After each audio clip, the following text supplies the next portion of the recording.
Now to campaign 2016 and Charlie Crist jumping back into politics, making it official this morning. He is running for U.S. Congress. Reporter Mark Rivera of our Tampa affiliate was at his announcement this morning. Congressman Jolly had some really harsh words for you, saying that you're a huckster, that you will say anything to get elected. How do you respond to that? I guess he's having a bad day. I'm sorry to hear that. But that's the point, you know. People who do that kind of thing in Washington all day long don't listen to the people here. For his critics, it's an image issue. Charlie Crist was governor as a Republican. Then he became an independent and then ran again for governor in 2014, this time as a Democrat, and lost.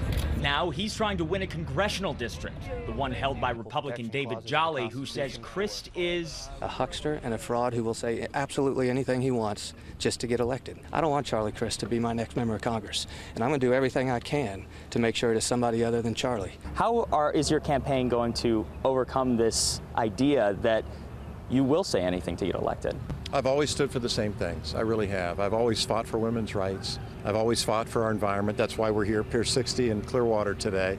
I've always fought for education and the teachers in our school system.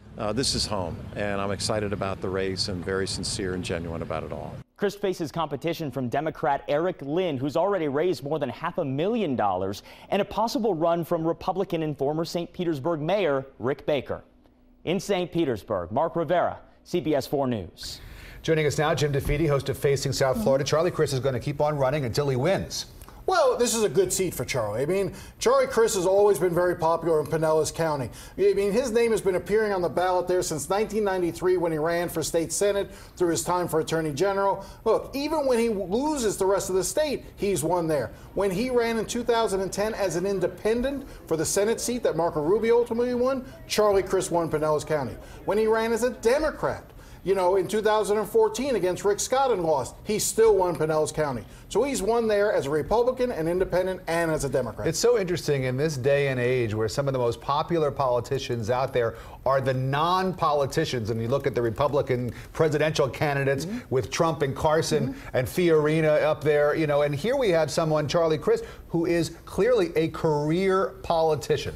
You know, I've covered Charlie Crist for a couple of decades now, and I will tell you that there is something, Charlie Crist breathes this stuff. Being around the political process, being around people, I've never seen anybody work a room as better than Charlie Crist. He lives for this sort of thing. So that when he says public service is in my heart, there's a part of me, even as cynical as I am, that buys into it, because look, this is what he was made for. He loves trying to be that person who can work out things in the middle, and this could be a good election year to try to make that message that says, I'm going to go to Washington and I'm going to try to make things work because of the dysfunction there. You know, it's not a bad message to have. All right, Jim, thank you very much.